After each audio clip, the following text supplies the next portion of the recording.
প্রিয় ছাত্রছাত্রী সাজবাদী চ্যানেলে স্বাগত জানাচ্ছি আজকের ভিডিওটা দেখবার জন্য। আজকের যে ভিডিওটা এনেছি সেটা হচ্ছে ক্লাস 12 এর ছোট প্রশ্ন অর্থাৎ এসএকিউ। এই প্রশ্নগুলো আমরা একটু আলোচনা করব। টেস্ট পেপার বেরিয়ে গেছে, খুব শীঘ্রই আমরা টেস্ট পেপার সলভ করে তোমাদের সামনে আমরা ভিডিও হাজির করব। আজকালের মধ্যেই টেস্ট পেপার সলভ করে তোমাদের সামনে ভিডিও হাজির করব। তো আজকে দেখে নাও কিছু গুরুত্বপূর্ণ প্রশ্ন, যে প্রশ্নগুলোর উত্তর তোমরা প্রস্তুত করেছো কিনা। যদি করে না থাকো এই প্রশ্নগুলো করবে। দেখো, উচ্চ মাধ্যমিকে কি মাধ্যমিকে বা ইতিহাসের সাল তারিখ নিয়ে অনেকেই প্রশ্ন করেছো যে স্যার ইতিহাসের সাল তারিখটা কিভাবে আমরা রিকভার করব। দেখো, ইতিহাসের সাল তারিখ রিকভার করার ব্যক্তিগত যদি কোনো সূত্র উদ্ভাবন করতে পারো তবেই বেটার। তাছাড়া এমন কোনো সূত্র নেই যেগুলোর দ্বারা ইতিহাসের সাল তারিখ মনে রাখা সম্ভব। তবে বিষয়ের গভীরে যদি চলে যাও, বিষয় সম্পর্কে যদি জানতে পারো বা যদি জানো, তাহলে কিন্তু তোমার সাল তারিখের কোনো অসুবিধে হবে না। কারণ বিষয়টা যদি জানা থাকে সাল তারিখ কিন্তু মনে থাকে। সুতরাং এখানে কোনো লজিক নেই, আমার অন্তত জানা নেই যে ইতিহাসের সাল তারিখ মনে রাখার জন্য কোনো লজিক আছে কিনা, কোনো সূত্র আছে কিনা। তবে এটা আমি যেটা আমার দীর্ঘদিনের অভিজ্ঞতা, যেটা আমার এই বয়সে, সেটা আমি বলবো যে যত বিষয়টা থ্রুলি পড়বে জানবে সে তত সাল তারিখ মনে রাখবে। একটা উদাহরণ দিই, মনে করো পলাশির যুদ্ধ কত সালে হচ্ছে? 1757 সালে। আচ্ছা, পলাশির যুদ্ধ 1757 সালে এর আগে কলকাতা আলীনগর দখল করেছিল। কলকাতা দখল করে আলীনগর নাম দিয়েছিল সিরাজদৌল্লা। সেটা কত সালে? সেও কিন্তু 1757 সালে। এবার তারিখটা কত? 9 ফেব্রুয়ারি। আবার দেখো, পলাশির যুদ্ধ ফেব্রুয়ারি পরেই জুন মাসের 23 তারিখে অনুষ্ঠিত হবে। এরপরে দেখো 1757 সালের পরে আমাদের আর কি জানার আছে? দেখো, তারপরে বক্সারের যুদ্ধ কত? 1764। বক্সারের যুদ্ধের তার আগে 1764 আগে মীর কাসিম সিংহাসনে বসবে, রক্তপাতহীন বিপ্লব বলবে, কত সাল? 1760। তাহলে 1757 দুটো পেলাম। তারপর পাচ্ছি ইম্পর্ট্যান্ট 1760, সেটা হচ্ছে মীর কাসিমের সিংহাসন প্রাপ্তি বা বাংলার নবাব প্রাপ্তি, যেটাকে বলছেন ঐতিহাসিকরা রক্তপাতহীন বিপ্লব। এবার 1760-এর পর তুমি চলে এসো 1764। 1764-তে কী হয়েছিল? বক্সার যুদ্ধ, তুমি জানো। এবার বক্সার যুদ্ধের পরের বছর দিওয়ানি লাভ কত সালে? 1765। দেখো, এইভাবেই কিন্তু মনে রাখতে হবে। মনে রাখার এই হচ্ছে স্ট্র্যাটেজি আমার মতে। এখন অনেকে ইউটিউব চ্যানেলে অনেকে স্যারেরা পড়ান, তারা তাদের ব্যক্তিগত মত তুলে ধরেন, সেখানে বা তাদের ভূমিকা নিয়ে প্রশ্ন করার ধৃষ্টতা বা প্রশ্ন করার কোনো অধিকার আমার নেই। আমি বলতে চাইছি না, বলবও না। তবে আমার মতে, আমার যদি পরামর্শ পেতে চাও তাহলে বিষয়ের গভীরে ঢোকো, তাহলেই কিন্তু জল কি করে হয় তুমি জানবে যে হাইড্রোজেনের সঙ্গে অক্সিজেনের মিলে জল হয়। তুমি যদি নাই জানো যে জলটা কিভাবে হচ্ছে, কোন কোন সংযোগের কোন যোগের সংযোগে হচ্ছে, সেটা যদি তুমি নাই জানো, তুমি জলের কিন্তু H2O ফর্মুলাটা তুমি জানতে পারবে না। আমার মনে হচ্ছে এটা, তাই আমি তোমাদের বললাম।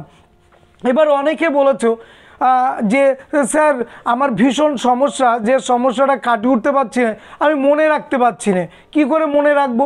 দেখো, মনে রাখার জন্য আমার যেটা ব্যক্তিগত মত, সেটা হচ্ছে মনে রাখতে গেলে কিন্তু তোমাকে বারবার সেই বিষয়টি পড়তে হবে।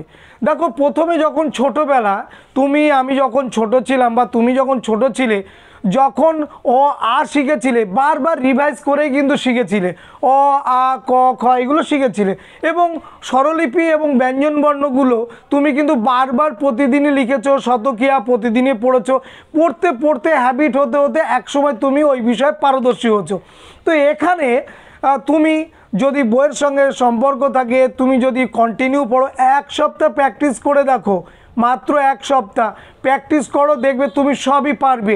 এখনও যা সময় আছে, উচ্চ মাধ্যমিকের ক্ষেত্রে প্রতিদিন কেউ যদি একটা করেও প্রশ্ন মুখস্থ করে, তার হলেও এই সাজেশন ভিত্তিক এখনকার যে আমাদের পরীক্ষা ব্যবস্থা 100% পাওয়া যায়, এটা অস্বীকার করার কোনো জায়গা নেই, এটা আমিও অস্বীকার করব না। ইতিহাসে 24টা প্রশ্ন, 8টা অধ্যায় থেকে 3টে করে প্রশ্ন করলে 3 × 8 = 24টা প্রশ্ন কমপ্লিট হয়ে যায়। 24টা প্রশ্ন পড়তে গেলে 24 দিন লাগবে, বড় জোর 1.5 মাস লাগতে পারে, 2 মাস 2.5 মাস লাগতে পারে না, কারণ ম্যাচিওর ব্রেন আমাদের সবার 18 বয়স আমাদের, তাই না? তাহলে মনে রাখতে গেলে কি করতে হবে, আর টু দ্য পয়েন্ট, অর্থাৎ মনে করো পলাশির যুদ্ধ, আমি পলাশি দিয়েই আজকে শুরু করেছি, যখন ওটা দিয়েই সব উদাহরণ দিই। পলাশির যুদ্ধের কারণগুলো কি কি আছে, যে নবাব সিরাজদৌল্লা যখন নবাব পদ পেয়েছিলেন তখন ইস্ট ইন্ডিয়া কোম্পানি তাদের পছন্দ মতো লোক হয়নি বলে উপঢৌকন পাঠায়নি। তাহলে প্রথম পয়েন্ট হচ্ছে উপঢৌকন বা নজরানা না পাঠানো। ক্লিয়ার? তাহলে এখান থেকে কি প্রমাণিত হলো যে সিরাজদৌল্লাকে ইস্ট ইন্ডিয়া কোম্পানি পছন্দ করে না, ফরাসিরা করে, ওলন্দাজরা করে, সবাই উপঢৌকন পাঠিয়েছে কিন্তু ইস্ট ইন্ডিয়া কোম্পানি পাঠায়নি। তাহলে এই প্রথম থেকেই একটা গিট বাঁধলো, এই একটা পয়েন্ট করো। দ্বিতীয় হচ্ছে ইংরেজদের ঔদ্ধত্য কি, যে ফোর্ট উইলিয়াম দুর্গ ইংরেজ বন্ধ করতে বলেছিল নবাব, ইংরেজ বন্ধ করেনি, তাহলে ফোর্ট উইলিয়াম দুর্গ নির্মাণ বন্ধ। এইটার বিষয়ের উপরে এবার আমরা লিখব 2-4 লাইন। সেটা কিভাবে হতে পারে, যে ফরাসিরা যখন দুর্গ নির্মাণ করছে, ইস্ট ইন্ডিয়া কোম্পানি যখন দুর্গ নির্মাণ করছে, তখন এই দুর্গ নির্মাণকে তিনি সন্দেহের চোখে দেখেছিলেন বাংলার নবাব সিরাজদৌল্লা, তখন তিনি দুর্গ নির্মাণ করতে বন্ধ করে দিতে বলেন, এবং ফরাসিরাও দুর্গ নির্মাণ বন্ধ করলেও ফোর্ট উইলিয়াম দুর্গ কিন্তু ইংরেজরা বন্ধ করেনি। শুধু তাই নয়, নবাবের দূতকে অপমান করে তাড়িয়ে দিয়েছিল। এইটাই তো মূল বিষয়। তো এটা মনে রাখতে গেলে যে খুব বেশি ব্রেন খাটাতে হয় আমার জানা নেই। সুতরাং এই রকমভাবে যদি পয়েন্টগুলো আমরা পড়ি তাহলে আমাদের মনে থাকবে। তো পয়েন্টটা কি বলতে চাইছে, পয়েন্টের বক্তব্যটা কি, এটা যদি তুমি ধরতে পারো তাহলে দেখবে জীবনে এইখানে গেঁথে থাকবে, এখান থেকে আর বের হবে না, এটা পরিষ্কার জিনিস। সুতরাং মনে রাখতে গেলে যেটা করতে হবে, টু দ্য পয়েন্ট, পয়েন্টের যে বক্তব্য সেই বক্তব্যটাকে জানো, বিষয়টাকে জানো, আর প্রতিদিন পড়ো। দেখো 10টা থেকে 4টে তুমি স্কুলে যেতে, এখন তোমরা কেউ স্কুলে যাচ্ছ না, 10টা থেকে 4টে কি ফোন নিয়ে বসে থাকবে? এই 10টা থেকে 4টে কি তুমি বাড়িতে ক্রিকেট খেলবে, বা 10টা থেকে 4টে পর্যন্ত কি ব্যাডমিন্টন খেলা নিয়ে ব্যস্ত থাকবে, বা গেম নিয়ে অতটা করা যাবে না। জীবনে কিছু পেতে গেলে স্যাক্রিফাইস করতে হয়। তো সেই স্যাক্রিফাইসের জায়গায় যেটা করতে হবে, এই 10টা থেকে 4টে একটা রুটিন বানাতে হবে, এই রুটিন বানায় তোমাকে পড়তে হবে। এইবার তুমি বেছে নাও যে তোমার কোন রুটিনে কোন বিষয়টা প্রথমে পড়বে আর কোন বিষয়টা শেষে পড়বে। তবে এখানে একটা পরামর্শ দেওয়া যেতে পারে, যে বিষয়টা তোমার কাছে কঠিন বলে মনে হয় তুমি ওই বিষয়টাকেই আগে ধরো, ওইটাকে পড়ো, 1 ঘন্টা করে টাইম রাখো, 5টা সাবজেক্ট 5 ঘন্টা প্রতিদিন পড়ো না। 1 সপ্তাহ পরে তুমি দেখবে তুমি প্রচুর চেঞ্জ হয়ে গেছে। মানে কি, তোমার শারীরিক চেঞ্জ হয়নি, তোমার মন চেঞ্জ হয়েছে, তোমার কনফিডেন্স লেভেল চেঞ্জ হয়ে গেছে, তুমি নিজেই বুঝতে পারবে। সুতরাং এটা ইউরিয়া সার না যে চোখে দেখা যায় যে আজকে আমি গাছের গোড়ায় দিলাম 2 দিন পরে 2 হাত লম্বা হয়ে গেল। এটা মানুষ, তো এটা ইউরিয়া সার দিলে উদ্ভিদ না যে প্রতিদিন দেখা যাবে সে কতটা বেড়েছে। তো মানুষ যেহেতু এটা ভেতর থেকে হবে, এবং ভেতর থেকে হলে দেখবে তোমার শারীরিক ভাষা পাল্টে যাচ্ছে। নিজেকে তখন মনে হবে যে না, আমার আর ভয়ের কোনো জায়গা নেই, ভীতির কোনো জায়গা নেই, আমি অনেকটা জানি, আমি পরীক্ষার জন্য প্রস্তুত, যে প্রশ্ন আসুক না কেন। আবারও বলছি, উচ্চ মাধ্যমিকের সাজেশন ভিত্তিক যে প্রশ্নগুলো আছে, first choice, second choice, third choice, সেইগুলোই পড়ো না, দেখবে তুমি এক্ষুনি রেডি করতে শুরু করো, কমপ্লিট হয়ে যাবে পরীক্ষার আগে, এবং তুমি দুর্ধর্ষ পরীক্ষা দেবে। এবং এভাবেও অনেকে ফিরে এসেছে, 1 মাসেও অনেকে ফিরে এসেছে সুন্দর রেজাল্ট করে। সুতরাং এটাও তুমি কিন্তু পারবে। তো আজকের ভিডিওতে এই বিষয়গুলো বলার পাশাপাশি যে প্রশ্নগুলো আমি বলবো সেটা হচ্ছে, চীনে তাইপিং বিদ্রোহ কত খ্রিস্টাব্দে হয়েছিল, কার নেতৃত্বে হয়েছিল? যার নেতৃত্বে হয়েছিল তার নাম হচ্ছে হু শিউ চুয়ান, আর হচ্ছে 1850 থেকে 64। পরের প্রশ্ন, দেশীয় ভাষার সংবাদপত্র আইন কবে কোন বড়লাট পাশ করেন? 1878 খ্রিস্টাব্দে লর্ড লিটন, মনে থাকে জানো। একাডেমিক অ্যাসোসিয়েশন কে প্রতিষ্ঠা করে? ডিরোজিও। কত সালে প্রতিষ্ঠা করেছিলেন? 1828 সালে। উদ্দেশ্য কি?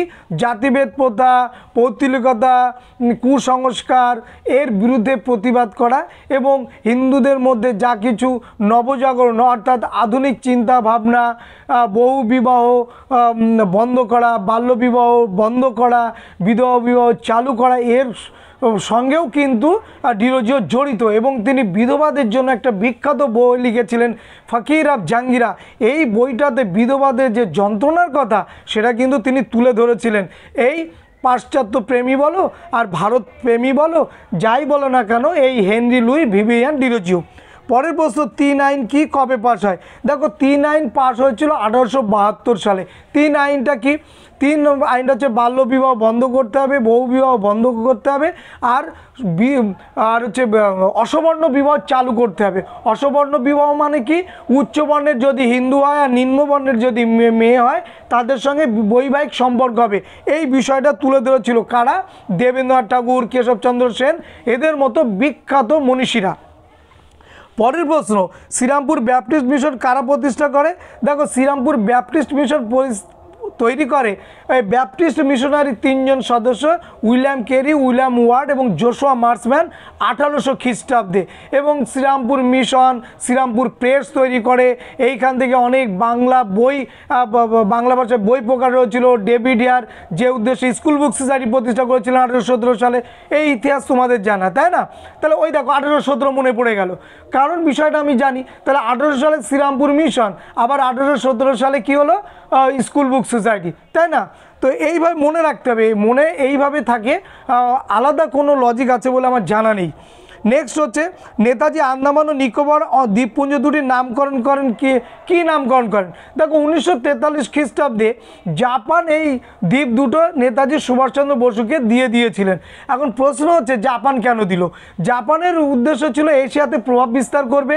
তোমাদের 12-এর বইতে শেষ দিকে আছে এশিয়াবাসীদের জন্য এই স্লোগান তুলবে। এবং জাপানের চিরশত্রু হচ্ছে ইংল্যান্ড। তো ভারতবর্ষ থেকে ইংল্যান্ড যদি সরে যায় সেই শূন্যস্থান ভরাট করবে কে? ইচ্ছা ছিল জাপানের। তাই জাপান চেয়েছিল ইংল্যান্ডকে পরাজিত করে ওইখানে জাপান আধিপত্য বিস্তার করবে। তাই আন্দামান এবং নিকোবর দ্বীপপুঞ্জ আমাদের কাকে দিয়ে দিল? নেতাজিকে দিয়ে দিল। আর তোমরা এটাও জানো যে আজাদিন বাহিনীর পেছন থেকে সাহায্য করছিল কে? খাদ্য, ওষুধপত্র, গোলা বারুদ, অস্ত্রশস্ত্র সমস্ত কিছু জাপান। তাহলে এই দুটো দ্বীপের নাম এবার কি দিল? শহীদ দ্বীপ এবং সরাজ দ্বীপ। নাম দুটো কে দিলেন? আমাদের নেতাজি সুভাষচন্দ্র বসু। নেতাজি আচ্ছা, জাপানের কোন দুটি শহরে আণবিক বোমা বর্ষণ হয় তোমরা জানো? হিরোশিমা এবং নাগাসাকি 6 আগস্ট এবং 9 আগস্ট। লিটল বয় এবং ফ্যাটম্যান। কে এই বোমা দুটো বিস্ফোরণ ঘটালেন? মার্কিন যুক্তরাষ্ট্র, তাই না? আচ্ছা, তারপরে মার্কিন যুক্তরাষ্ট্রের কি হলো? মার্কিন যুক্তরাষ্ট্র যেই বোমা ফেললো, জাপান যুদ্ধ বন্ধ করে দিল এবং আত্মসমর্পণ করলো। আর কপাল পুড়লো আমাদের, মানে ভারতীয়দের, মানে নেতাজি সুভাষচন্দ্র বসুর, মানে আজাদিন ফৌজির, তাই না? তারপরে আজাদিন ফৌজরাও একের পর এক আত্মসমর্পণ শুরু করে দিল। দেখো সেই আজাদিন বাহিনীর বীর সেনা ছিল কে? রশিদ আলী। যে রশিদ আলীকে দিল্লির প্রকাশ্যে লালকেল্লায় বিচার শুরু হলো, 7 বছর সশ্রম কারাদণ্ড দিল। কলকাতার ছেলে রশিদ আলী, আমরা এটা মেনে নিতে পারিনি, বাঙালি আবেগ কাজ করেছিল এবং তারই পরিপ্রেক্ষিতে কি হয়েছিল? রশিদ আলী দিবস। সেটা কত সালে? 1946 সালের 12ই ফেব্রুয়ারি। মনে আছে? এরপর এই রকম সমস্ত কিছুই মনে থাকবে যদি একটুখানি পড়ো। দেখো কে কেন প্রত্যক্ষ সংগ্রামের ডাক দিয়েছিল? প্রত্যক্ষ সংগ্রামের ডাক দিয়েছিলেন মোহাম্মদ আলী জিন্নাহ। কত সালে? 1946 সালে। বওলাট ওয়াভেল পরিকল্পনাতে আলাদা পাকিস্তান রাষ্ট্রের কথা বলা হয়নি, তাই খেপে গিয়েছিল মুসলিম লীগ বা রেগে গিয়েছিল মুসলিম লীগ। তো মুসলিম লীগ রেগে গিয়ে তখন মোহাম্মদ আলী জিন্নাহ সে কি করলো? এই প্রত্যক্ষ সংগ্রামের ডাক দিল। এবং এই প্রত্যক্ষ সংগ্রামের জন্য আমরা দেখব যে অনেক মানুষ মৃত্যু হবে, অনেক জায়গায় আগুন জ্বলবে, ঘর বাড়ি পুড়বে, সাম্প্রদায়িক দাঙ্গার চেহারা নেবে এই মোহাম্মদ আলী জিন্নাহর প্রত্যক্ষ সংগ্রামে। নেক্সট হচ্ছে দ্য ইন্ডিয়ান স্ট্রাগল গ্রন্থটির লেখককে? দি ইন্ডিয়ান স্ট্রাগল এই গ্রন্থটির লেখককে? নেতাজি সুভাষচন্দ্র বসু। যতদূর মনে পড়ে কার লেখা? জ্যোতি বসু। জীবনের জলসাঘর কার লেখা? মান্না দে। আমি সূর্য শৃঙ্খল ঝঙ্কার কার লেখা? বীণা দাস, তাই না?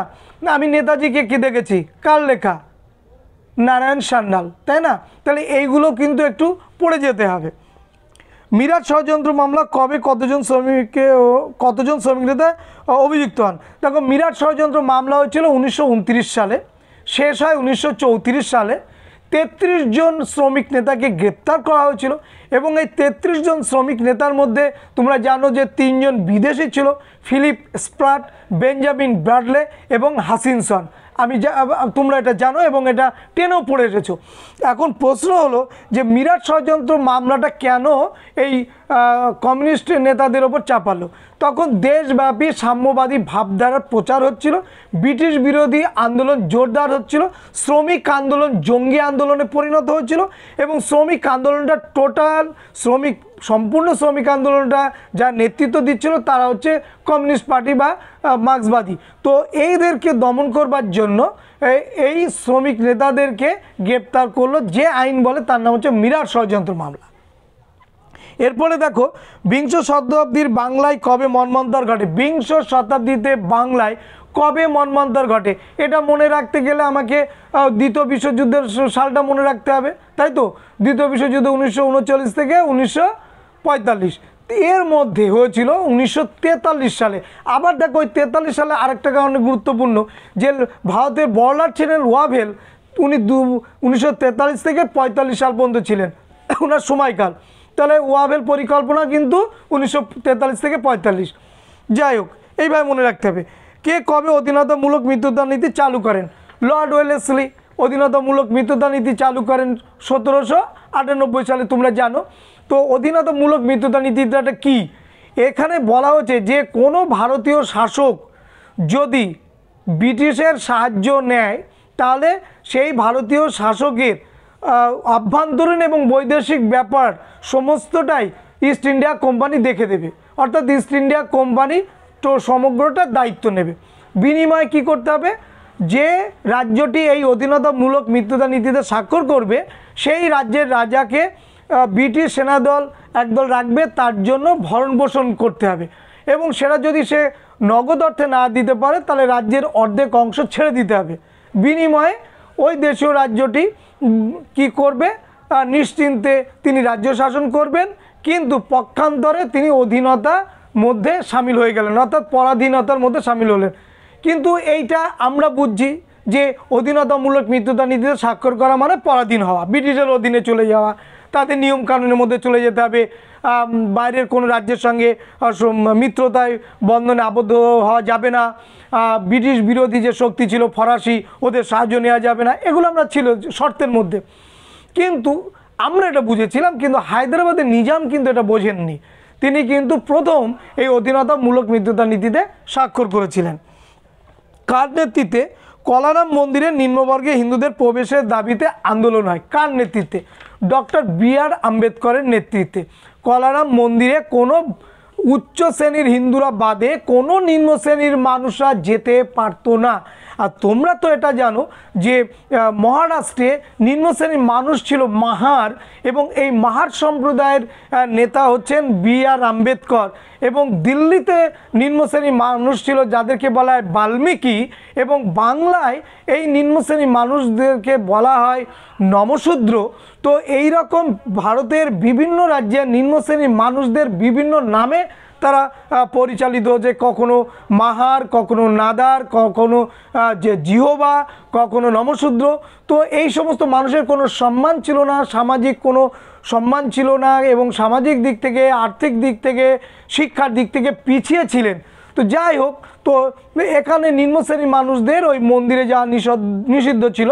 তো বি.আর. আম্বেদকর তিনি আন্দোলন করলেন যে ওই মন্দিরে আমরা যাবই এবং ওই মন্দিরে আমরা উঠব। এবং শুনলে অবাক হবে যে নিম্ন শ্রেণীর হিন্দুদের মন্দিরে দেবতাদের কোনো ছবি থাকতো না, অর্থাৎ এই দেবতারা নাকি সব উচ্চ বর্ণের এবং দেবতাদের ছবি রাখাটাও নিষিদ্ধ ছিল। এবং শুধু তাই নয়, জলাশয় পর্যন্ত ওদেরকে ব্যবহার করতে দিত না। তোমরা এটা শুনেছ এবং জানো। এবং সেই জলাশয়কে কেন্দ্র করেও বি.আর. আম্বেদকর চৌদালার যে জলাশয় সেখানে কেন্দ্র করে বি.আর. আম্বেদকর নেতৃত্ব দেবেন এবং জলাশয় থেকে জল তুলবেন, এবং হিন্দু উচ্চমানের মন্দিরের পাশের যে রাস্তা সেই রাস্তা দিয়েও যেতে দিত না। অনেক ঘটনা ইতিহাসে আছে, এগুলো জানতে হবে। এবং সেখানেও আন্দোলন করেছিলেন কিন্তু বি.আর. আম্বেদকর। তাহলে এই যে নিম্ন শ্রেণীর হিন্দুরা, এদের নিয়ে আম্বেদকর কিন্তু আন্দোলন করেছে। বাংলায় আন্দোলন করেছে হরিচাঁদ ঠাকুর, গুরুচাঁদ ঠাকুর, প্রমথরঞ্জন ঠাকুর, বিরাটচন্দ্র মণ্ডল, এদের মতন ব্যক্তিবর্গগুণ। এবারে আসি, কোন আইনে প্রথম মুসলিম সম্প্রদায় পৃথক নির্বাচনের অধিকার দেওয়া হয়েছিল? কোন আইনে?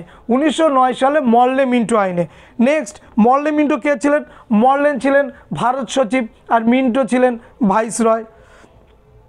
সিমলা সাক্ষাৎকারে প্রতিনিধিত্ব দলের নেতৃত্ব দেন কে? আগা খা। তাহলে আজকে এই পর্যন্তই।